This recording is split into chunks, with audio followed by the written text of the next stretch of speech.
Mais d'où il vient le cliché selon lequel les gens du Nord sont consanguins? Salut tout le monde, ça fait un bail. Désolé pour l'attente, je sais que ça fait un moment, mais bon, je viens de me réveiller d'un coma après un combat contre un sanglier.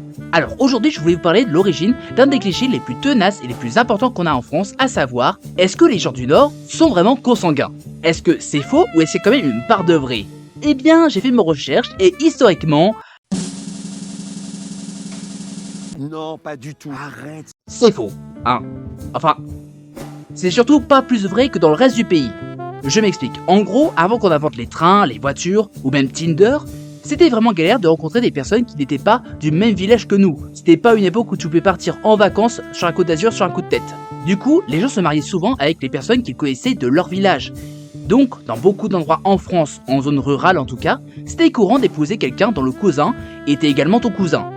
Et c'est comme ça qu'on se retrouve avec des arbres généalogiques qui ont fini par ressembler plus à des écouteurs emmêlés retrouvés au fond de la poche qu'à un chêne centenaire. Mais du coup, pourquoi est-ce que le Nord a cette réputation en particulier?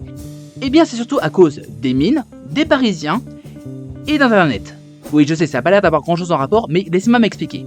En gros, au XXe siècle, le Nord devient une immense région industrielle, avec ses mines, ses usines et ses fameux corons. Et vu que Paris, à l'époque, adorait se moquer des régions rurales et pauvres, qu'est-ce que je raconte, ils font toujours ça, eh bien les habitants du Nord vont être rapidement caricaturés.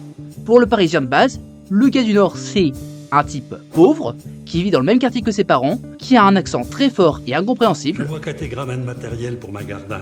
Je sais qu'il y a vos forts drachés, Bref, ce sont des paysans arriérés. Et de ce cliché va découler celui de la fameuse consanguinité. Car en effet, ce cliché-là, il est beaucoup plus récent qu'on ne le croit. En effet, pendant longtemps, les blagues autour des ch'tis tournaient surtout autour du froid de la région, des mines, de l'alcool ou de l'accent bizarre. Mais le délire du Nord consanguin, ça explose surtout avec Internet dans les années 2000. Notamment lors de cette fameuse finale PSG-Lens en 2008, avec cette tristement célèbre banderole. Et puis on a terminé le travail avec les mêmes. Bref, on a fait en France ce que les États-Unis ont fait avec l'Alabama, à savoir en faire la capitale mondiale fictive du mariage entre gens de la même famille. Alors qu'en réalité, les régions historiquement les plus touchées par la consanguinité, eh ben c'est surtout les endroits vraiment très isolés, genre des vallées de montagne ou des îles, comme par exemple celle de Saint en Bretagne, décrite par l'auteur Charles Le Goffet comme n'ayant que 19 noms de famille.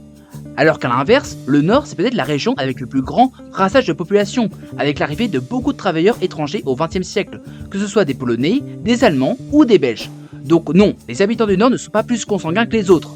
Et en plus ils ont gagné la Coupe de France cette année. Bref, la prochaine fois, ça vous dit qu'on parle du cliché selon lequel les Bretons sont tous alcooliques? Si c'est le cas, like, commente et abonne-toi pour plus de vidéos.